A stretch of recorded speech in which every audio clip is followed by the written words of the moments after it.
Awakened Realms has reached out to the channel and asked me to do a sponsored video going over their newest update for their open world dark fantasy RPG, Tainted Grail: The Fall of Avalon.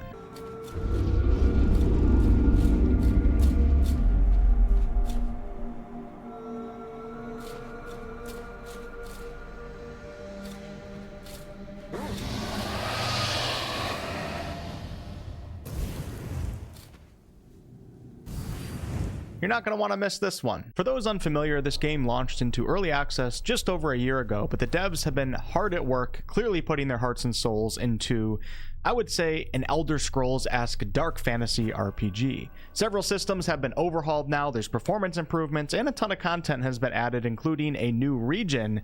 I'm going to go over it all in today's video. This game currently has a modest early access price tag of $29.99, and I'll leave a link below if you're interested in checking it out. I've been supporting this one for quite a while now, and I'm certain that many of you RPG lovers will take interest here. So this game does feature a character creator, but do note that you will be playing in the first person perspective, but you can see your character and their gear in the equipment menu. Notice how much more polished the menu interface is now. If you play the prologue, which I highly recommend playing as a new player as it serves as a nice tutorial, you'll start off as a prisoner in the asylum out at sea, but a mysterious man named Caradoc shows up, sets you free, and then takes you on a boat to the Horns of the South. All I know is that I was supposed to show you the way. Many of the names in this game you will recognize from Arthurian legend. However, this is a reimagination of that tale, a much darker reimagination. And you'll actually be tasked with taking Excalibur and killing Arthur for good, as he apparently keeps being brought back from the dead whenever things go awry on the island of Avalon. Jumping into the game, and do note that this is very early on in Chapter 1, so not really a spoiler. You can see Excalibur right here, but whenever I try to take it, it starts rapidly draining my HP, which leaves quite the mystery here as to how I'm going to actually get this sword. It's also just a lot of fun seeing legendary mythological items like this in the game. It makes it really interesting. Currently on Avalon, there's a plague of red death, and the weirdness is spreading, which is like a mysterious fog that bends and deforms everything it touches. And do note the weirdness has been revamped for patch 0.7. The lore here is actually quite deep, and it can be a big part of your experience if you're into this sort of thing, to go out and collect books and tomes and read everything and take those books with you. There's also a ton of dialogue, of course, all of which I've experienced as voice acted, that touches on the world, its history, its factions, characters, etc. Which tribe do you want to know about? Volker? Svein? There's plenty of dark lore secrets to unravel here, and all of it greatly adds to world immersion. Unfortunately, the ship that Caradoc takes you on to escape the asylum crashes, but you still reach your destination, and this is when you get the first true feeling of freedom. There's no constraints here. I can go and do whatever I want pretty much at any given time. I can follow the main quest if I choose to do so. I can try to find side quests, of which there are abundance of in this game. I can farm materials for crafting. I can farm opponents to try to increase my level and get new skills and perks and things of that nature. I can look for dungeons on the map, of which there are quite a few in each chapter, or I can just, jump out into the cold, dark ocean, almost drown a few times, discover the wreck of Andraste, which is a ship, dive even deeper to find Doombringer, a rare warhammer on the ground, and then try to avoid drowning. This is not looking good right now. Oh no. Oh crap. Oh crap. Exploration is rewarded in this game. Just try not to drown. The world is yours for the taking, and this first map, the Horns of the South for Chapter 1, is quite large and offers around 10 to 15 hours of content, but do note that Update 0.7 also brings with it an entirely new region called Connacht, which features a diverse landscape of swamps, mountains, and meadows. In Connacht, there's a main town, there's open world dungeons, new formidable enemies, and plenty of weirdness that threatens the mind, and this is another 10 to 15 hours of content. This is a beautiful area that's a nice contrast from the Horns of the South, which was more bleak looking. The heck is this thing?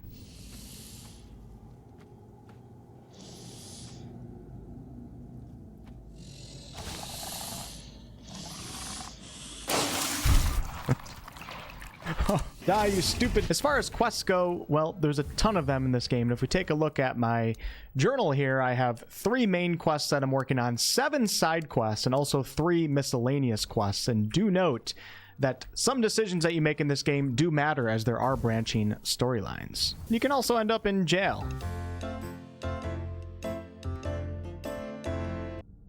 Crap. Let's now jump into a few topics that seem to interest folks the most: combat, character progression, and gear. Looking so good now.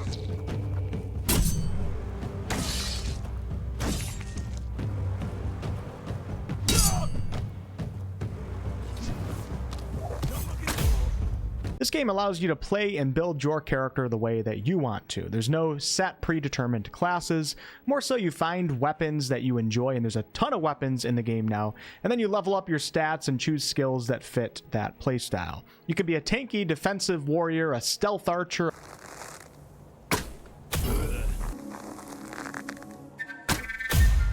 a more nimble front lines character, maybe even dual wielding and wearing light or medium armor.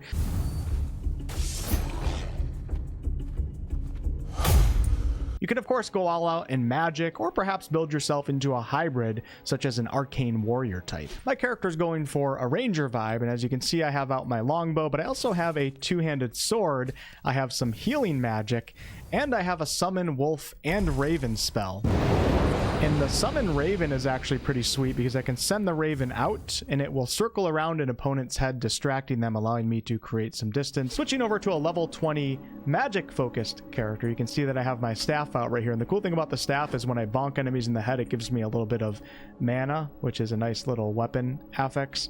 But you also notice huge improvements to spells in general, their visuals, the way they take effect, and there's way more spells in the game now than there was before. The spell that I have right here actually siphons the life out of opponents, giving a portion of it back to my character. And then I have a lightning zap type spell, I have a flame torrent, I have a poisonous gas cloud, which is really good. It's AoE, so you can get multiple opponents into that little area right there. I have a banish spell, which temporarily banishes an opponent for 8 seconds. Really good when you're facing multiple opponents at a single time. Scorching ray, icicle blast, and also a few more in my inventory that I don't currently have equipped. Let's go ahead and drop a poisonous gas cloud on these poor lads right here. Get them to come at me, and I'm actually going to equip a mana potion too. This guy's going to start charging at me. I think both of them actually are. Pop that mana potion. I'm going to switch over to Icicle Blast and Scorching Pathway. I'm serious. And the longer that I hold down Scorching Pathway, the longer that horizontal line becomes. So I can do just a little mini one like that, or I can back up and do a much larger one. And it hits both of them, which is pretty sweet here.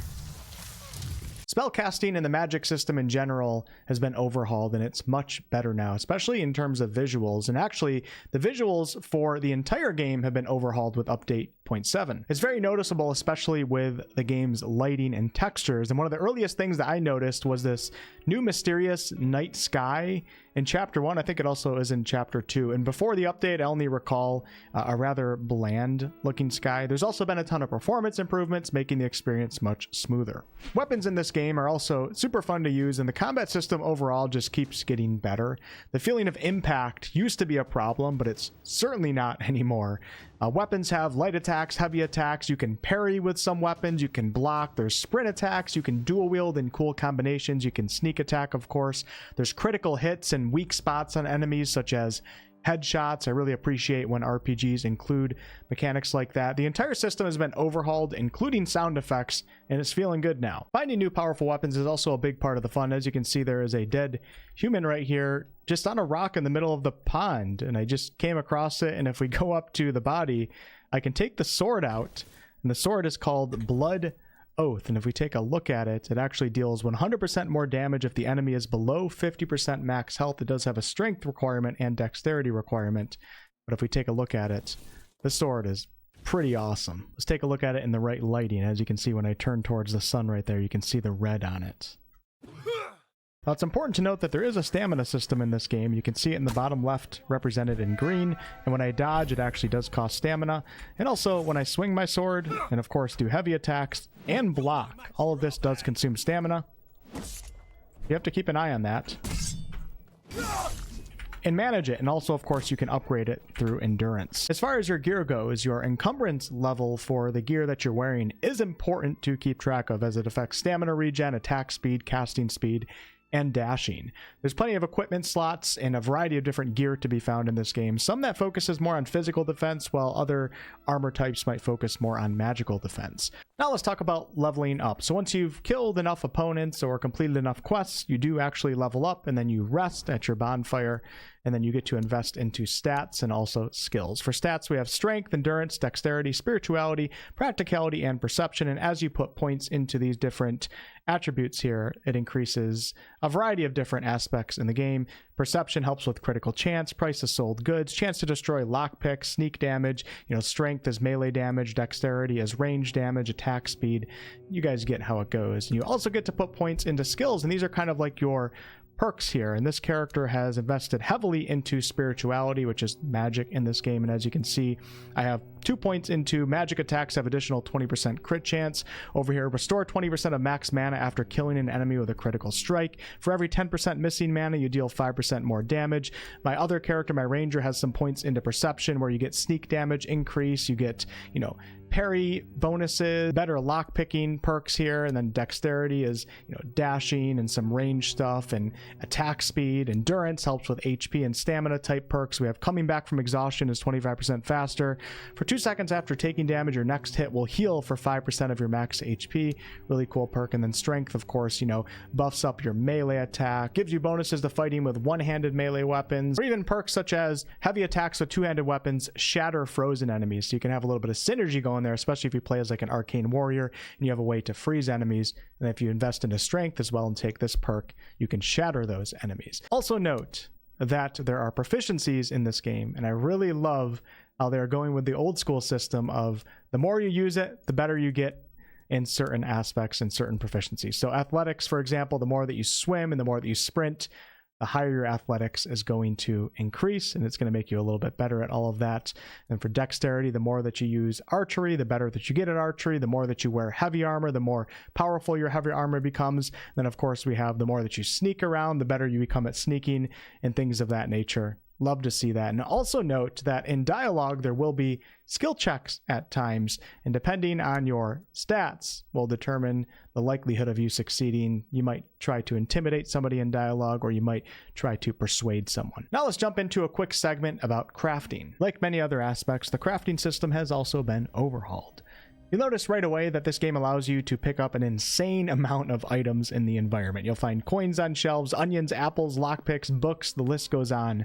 And many of these items can be used in crafting. Cooking, for example, you can attempt to mix all sorts of ingredients together to hopefully discover a recipe, or you can use recipes that you already are familiar with if you've found the schematics, which can be found in various books found throughout the world. Cooking is a great source of healing over time in this game. You can also use a workbench to craft armor and weapons. For example, I can craft wooden arrows here with wood and broken arrows, and both of those can be found in the world. And I can also take arrows that I've shot into opponents, take them back, and they will be broken arrows that can be used to craft more arrows in the future.